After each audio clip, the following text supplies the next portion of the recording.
As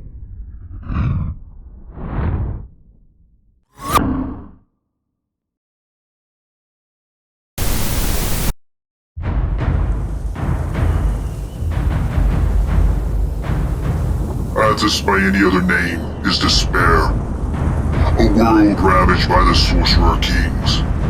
A burnt world where sin scorches the flesh from bone. Here, life is an eternal struggle. Like parasites that suck at the marrow of a decaying carcass. Here is home to genocide, slavery, and gladiatorial combat. Conquest is measured in brutality and cannibalism. This is Dark Sun.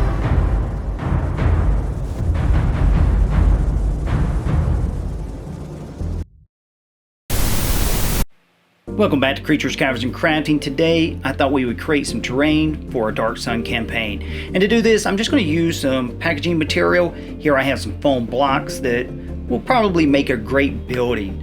This isn't the best stuff, but we're going to work with it anyways and just see what we can come up with.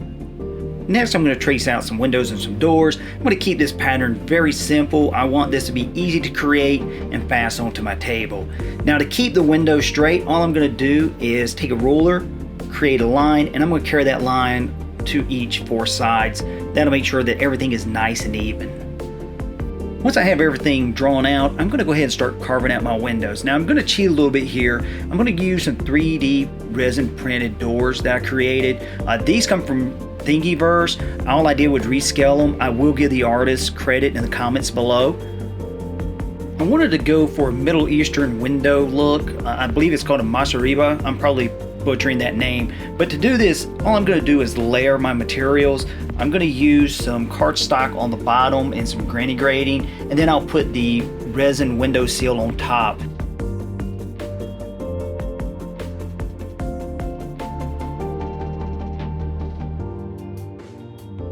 And here's our windows once everything's been glued in. Notice I did deviate with the granny grading. That's just to keep things interesting. If you don't have granny grading, you might do this project and create some curtains. That would have a really cool look to them. Let's focus on the door next. I'm going to use some cardstock for the door creation, and I'm going to cut out the foam. I don't want to go too deep with this because I want the door to sit recessed in, but I don't want it to get lost. We're also going to add some detail using some more cardstock. All I'm doing here is just trimming this out to fit the door, and we'll glue this on using some white glue. To give a little bit more playability with the terrain, I'm going to cut out a rooftop here, and to do this I'm just going to take my razor knife and just start removing this. I kind of want to make the walls as even as possible, so you may want to do a little measuring first. Once we're done with this, we're going to make the floor nice and flat by just cutting out a piece of cardstock. I'm going to take some barbecue skewers and I'm going to make a solar sail for the top. Also take some twine and just put this around each one of the skewers just to make it look like they're tied together. I'm going to take some porcelain of Paris and start putting this over the building. When you're mixing this up, the ratio is 2:1. That's 2 water to 1 powder porcelain of Paris. This stuff sets very fast. You only get about 10 minutes to work with it. In retrospect, I probably would have used something like drywall filler. It might have been a little easier and I wouldn't have had to go back and thin this as much. Once our plaster has hardened, a very important step to this is to go over it with Mod Podge. If you don't do this, you're subject to having cracks in the actual plaster, or you could actually rehydrate the plaster when you go to paint it. So make sure that you're doing that. If you don't have Mod Podge, you could also use PVA glue as well. It's my favorite time of the project, and that's painting time. We're going to start by black bombing the entire project and start stippling burgundy all over with a sponge. We're going to build with lighter reds on that. I'm just going to use 3 different reds on this and then a dry brush of gold. I get this idea from Runehammer. I like that it's an otherworldly paint scheme. You could easily go with tans like you would traditionally see in a desert terrain build. And if you're wanting to use this for multiple purposes, I would suggest that. However, I really wanted this to stand out as a Dark Sun piece. Using some chalk pastels, I'm going to dust the entire structure with dark red and burnt sienna.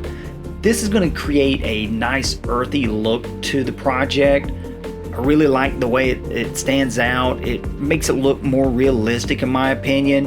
To seal this, we're going to use Tesher Dull Coat. We're going to go over it with a fine mist. What I mean by that is stand a couple of feet away, find the wind, and just let the mist be carried by the wind onto the project. You do not want to saturate it. If you do, you will lose that dusty effect. For finishing touches, I'm just going to paint the doors and windows using a burnt umber, and I'm going to go over it with a dry brush of linen. I'm also going to add a sail up top. To do this, I'm just taking a paper towel and soaking it with glue, letting it dry. I may just go over it with a simple wash.